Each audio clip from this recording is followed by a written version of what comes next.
Five questions for 10 marks. अगस्त current affairs, अगस्त 2025 के करंट अफेयर्स में से 5 सवाल आईआर के मैं आपसे आज पूछने वाला हूं। क्या आपका सही आंसर है, क्या सही स्कोर है, मुझे कमेंट सेक्शन में जरूर बताइएगा। मेरा नाम है कुबेर सिंह, आपका educator for IR, internal security and for S A.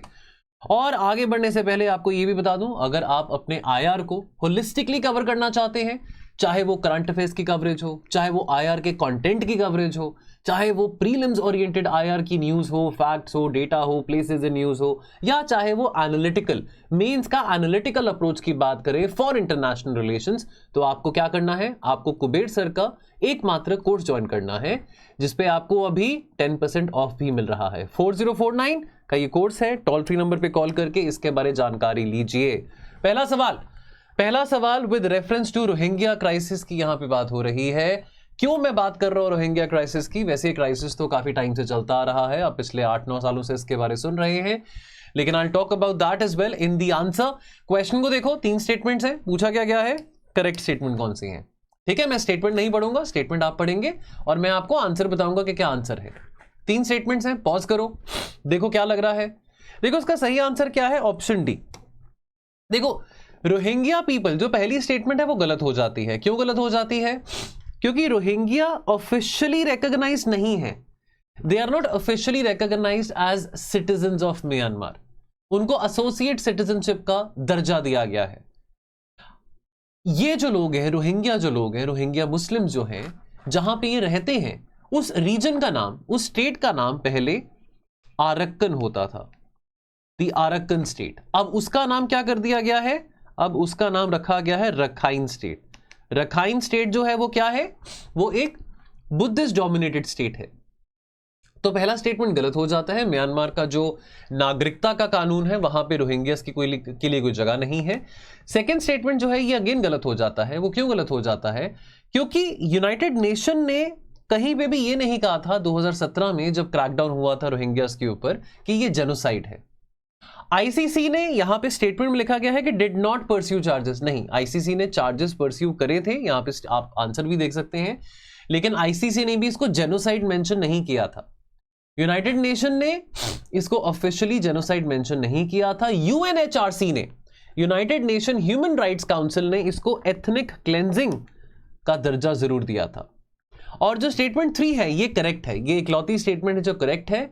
Bangladesh has been at the forefront of providing humanitarian aid, और यहां पे सबसे बड़ा जो लार्ज रेफ्यूजी सेटलमेंट है पूरी दुनिया का, जहां पे बहुत ज्यादा भारी मात्रा में रोहिंग्यास आ रहे हैं, सेटल हो रहे हैं, उस रेफ्यूजी कैंप का नाम है कुतुपोलोंग रेफ्यूजी कैंप, जो कि कॉक्स बाजार में आता है। तो स्टेटमेंट 3 आपका बिल्कुल सही है। यहां पे आप देख सकते हैं ये है रखाइन स्टेट, जहां से एथनिक क्लेंजिंग हुआ है रोहिंग्यास का, और ये ज्यादातर कहां जा रहे हैं, कॉक्स बाजार में। कॉक्स बाजार कहां पे है, बांग्लादेश में है। नाउ ये क्यों न्यूज में था? बिकॉज जो केयरटेकर अभी लीडर हैं बांग्लादेश के, मोहम्मद यूनुस, उन्होंने कहा है कि वो अब बांग्लादेश के पास इतनी कैपेसिटी नहीं है दैट वो 1.1 मिलियन यानी कि 11 लाख रोहिंग्या रेफ्यूजीज को और शेल्टर दे सकें और पनाह दे सकें, उनके लिए बहुत मुश्किल है। एंड देयरफॉर एक रोड मैप बनाने की बात करी है मोहम्मद यूनुस ने, जहां पे safe rehabilitation and safe return of Rohingyas ensure किया जा सकता है to Myanmar. But let me also tell you, it is more than 4 years कि म्यांमार में अभी मिलिट्री रूल चल रहा है, तो अभी रोहिंग्यास को वापस भेजना खतरे से बाहर नहीं होगा। अगला सवाल देखते हैं, नेक्स्ट क्वेश्चन बात कर रहा है स्कार्बोरो शोल की। Scarborough Shoal in the South China Sea, consider the following statements. 3 statements दी गई हैं। अब ये 3 स्टेटमेंट्स को पढ़ो, यहां पे ना क्वेश्चन को पॉज कर लो। चलो मैं पीछे हट जाता हूं। देखो यहां पे अब आपने पॉज कर लिया, अभी आपको तीनों स्टेटमेंट्स दिख रहे हैं। पॉज करो। क्या पूछ रहा हूं यहां पे आपसे मैं, करेक्ट पूछ रहा हूं। इनमें से करेक्ट स्टेटमेंट कौन सी है? करेक्ट स्टेटमेंट 1 हो सकती है, 2 हो सकती है, तीनों तो हो नहीं सकती है, बिकॉज 1 2 3 का ऑप्शन ही नहीं है सर। थोड़ा सा ये भी हम कॉमन सेंस को अप्लाई करके देखें ना, common sense which is not very common among people. 4 options हैं, 3 स्टेटमेंट्स हैं, लेकिन किसी भी ऑप्शन में ऑल द 3 स्टेटमेंट्स वाला पॉसिबिलिटी है ही नहीं है, तो 1 2 3 का तो ऑप्शन आता ही नहीं है। ओके, अभी तक आपने देख लिया होगा। Let's now get to the answer. 1 2 and 3। Now statement number 1, Scarborough Shoal is claimed by multiple countries. ये बिल्कुल ठीक है जी, चाइना कहता है वो भी मेरा है। चाइना की तो आदत है कहने की, जैसे एयरटेल की ऐड आती थी, जो हर एक फ्रेंड जरूरी होता है, जो तेरा है वो मेरा है, जो मेरा है वो तेरा है, लेकिन चाइना का ये कहना है कि जो मेरा है वो मेरा ही है, जो तेरा है वो भी मेरा ही है। चाइना अखंड चाइना का सपना देखता है। अखंड चाइना के सपने के चलते कई सारे ऐसे अनइनहैबिटेड आइलैंड्स हैं साउथ चाइना सी में, जो कि EEZ यानी कि exclusive economic zone of Vietnam, Taiwan, Philippines, Malaysia में लाया करते हैं। लेकिन चाइना की आदत है ये कहने का कि नहीं वो मेरे आइलैंड्स हैं, वहां पे मेरा ही साम्राज्य था, वहां पे हान डायनेस्टी का रूल था। ठीक है, तो ये पहला स्टेटमेंट सही हो जाता है। सेकंड स्टेटमेंट, 2016 में परमानेंट कोर्ट ऑफ आर्बिट्रेशन ने रूल करा था in favor of Philippines as far as the legal dispute over the Scarborough Shoal and the Paracel and Spratly Islands is concerned between China and Philippines। और ये कहा था कि China के जो हिस्टोरिकल क्लेम्स हैं ओवर स्कारबोरो शोल, ये बात गलत है, ये इनवैलिड है अंडर इंटरनेशनल लॉ। जो थर्ड स्टेटमेंट है, थर्ड स्टेटमेंट गलत है। थर्ड स्टेटमेंट गलत क्यों है? यूएस का म्यूचुअल डिफेंस ट्रीटी है फिलीपाइंस के साथ, ये बात सही है, लेकिन ऐसा कुछ नहीं है कि it does not actively support Philippines over the claim of Scarborough Shoal, because let's understand one thing. तो यहां पे ऑप्शन ए सही है आपका, 1 और 2 स्टेटमेंट सही है, थर्ड गलत है। आप इसका एक्सप्लेनेशन पढ़ लेना। देखो, अमेरिका का म्यूचुअल डिफेंस ट्रीटी है फिलीपाइंस के साथ, लेकिन ऐसा अमेरिका ने नहीं कहा, डज नॉट डिक्लेयर्ड कि हम एक्टिवली सपोर्ट नहीं करेंगे फिलीपाइंस को अगर फिलीपाइंस क्लेम करना चाहेगा स्कारबोरो शोल को। अमेरिका ने यह कहा है दैट वी आर कमिटेड कि हम फिलीपाइंस की मदद करेंगे इन केस अगर साउथ चाइना सी पे अटैक होता है, फिलीपाइंस को अटैक होता है, और under the US Philippines mutual defence treaty America support करेगा साउथ चाइना सी में फ्रीडम ऑफ नेविगेशन को भी।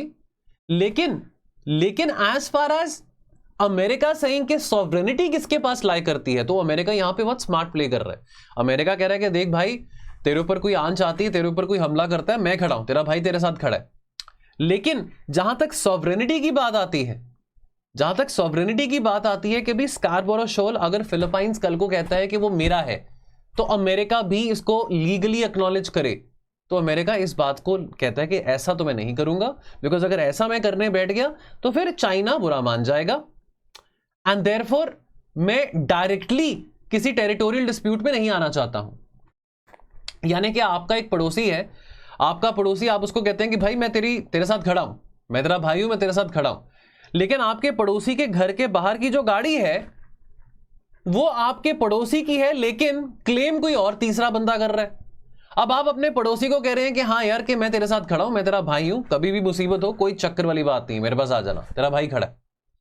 लेकिन अब आपका पड़ोसी आपको ये कह रहा है कि भैया ये भी तो कह देना कि जो मेरे घर के बाहर गाड़ी खड़ी है वो मेरी है। ना, वो मैं नहीं कहूंगा, क्योंकि जो तीसरा व्यक्ति है जो कि वो गाड़ी क्लेम कर रहा है, वो फिर मेरे साथ लड़ेगा, और वो मैं चाहता नहीं हूं, हालांकि मैं बहुत ताकतवर हूं, यानी कि अमेरिका। तो बात समझ रहे हो?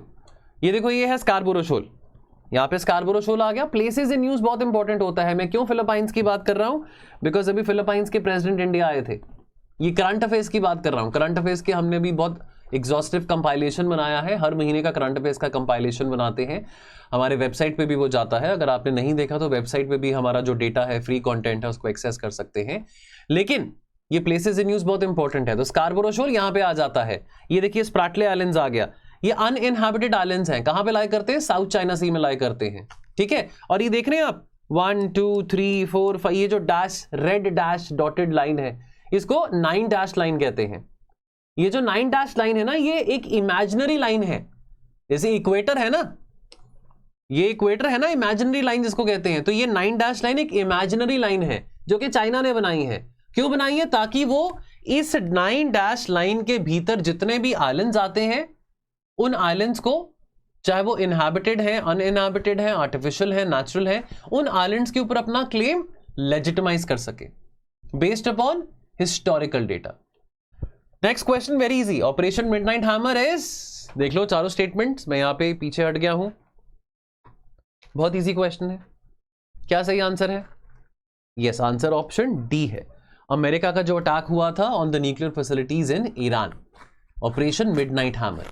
ठीक है, फाइटर जेट्स, B2 फाइटर जो आपके स्टेल्थ बॉम्बर्स हैं, and massive ordnance penetrator bombs, इन सब का इस्तेमाल किया गया था। 3 न्यूक्लियर फैसिलिटीज ईरान की टारगेट करी गई थी। वो कौन सी थी? फोर्दो, नतांज और इस्फाहान। ये 3 फैसिलिटीज हैं, न्यूक्लियर फैसिलिटीज हैं, न्यूक्लियर एनरिचमेंट फैसिलिटीज हैं। अपेरेंटली अमेरिका ने कहा था कि यहाँ पे न्यूक्लियर एनरिचमेंट हो रहा है बेस्ड अपॉन द एविडेंस जो कि अमेरिका को IAEA ने दिए थे, इंटरनेशनल एटॉमिक एनर्जी एजेंसी ने दिए थे।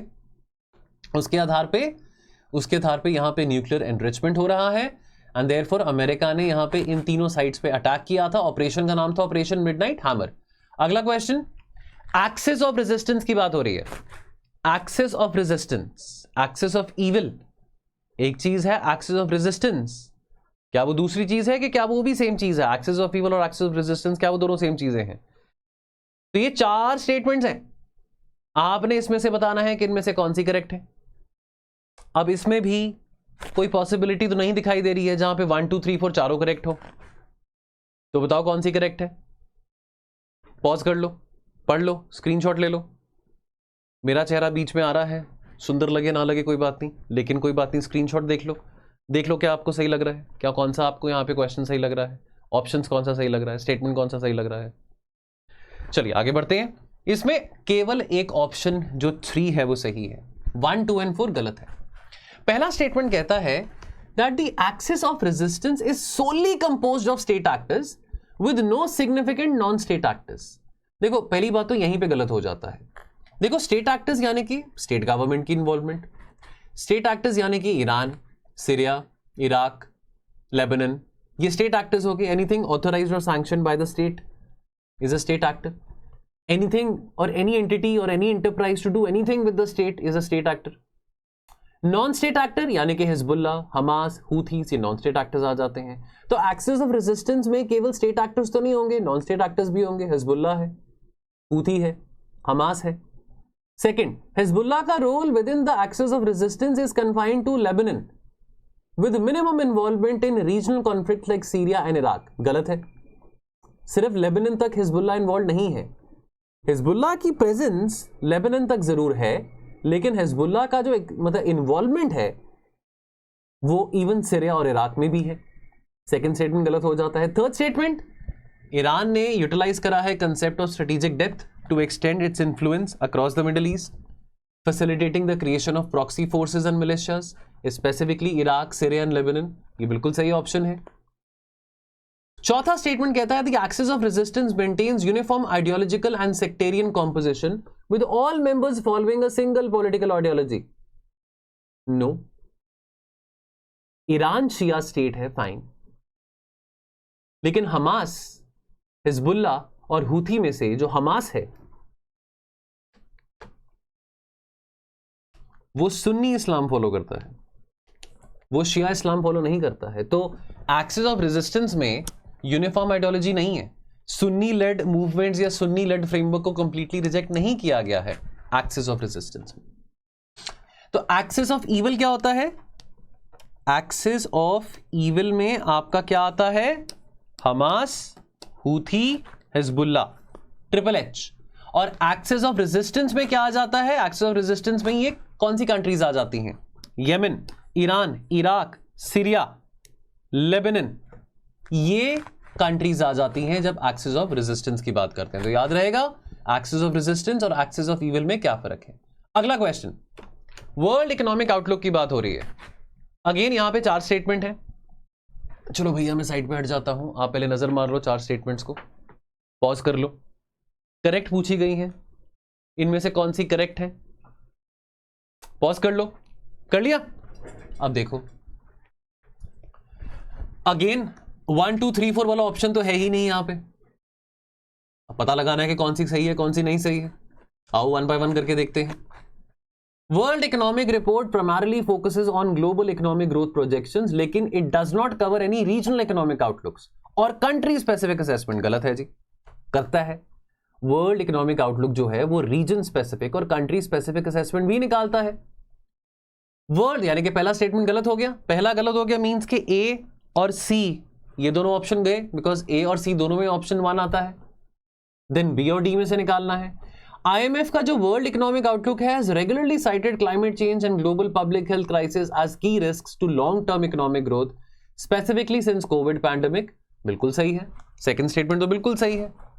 थर्ड, वर्ल्ड इकोनॉमिक आउटलुक का जो फोरकास्ट है is based solely on historical data and current economic conditions without accounting for future global challenges, चाहे वो टेक्नोलॉजिकल हैं, इनोवेशन बेस्ड हैं या डेमोग्राफिक चैलेंजेस हैं। ये गलत है, ये गलत है। फ्यूचर चैलेंजेस को भी मद्देनजर रखा जाता है। और चौथा स्टेटमेंट, अपने रीसेंट फोरकास्ट में आईएमएफ के डब्ल्यूईओ ने, वर्ल्ड इकोनॉमिक आउटलुक ने प्रेडिक्ट किया है global economic slow down because of the ongoing effects of high inflation, tight monetary policy, tariff Wars etcetera etcetera. ये बिल्कुल सही है।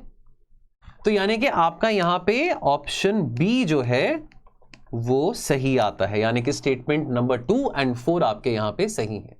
एक्सप्लेनेशन को पढ़ लेना, ठीक है। बाकी आपको यह पता हो कि जो वर्ल्ड इकोनॉमिक आउटलुक की रिपोर्ट आईएमएफ तो रिलीज करता ही है, लेकिन साल में 2 बारी, एक अप्रैल में आती है, एक अक्टूबर में आती है।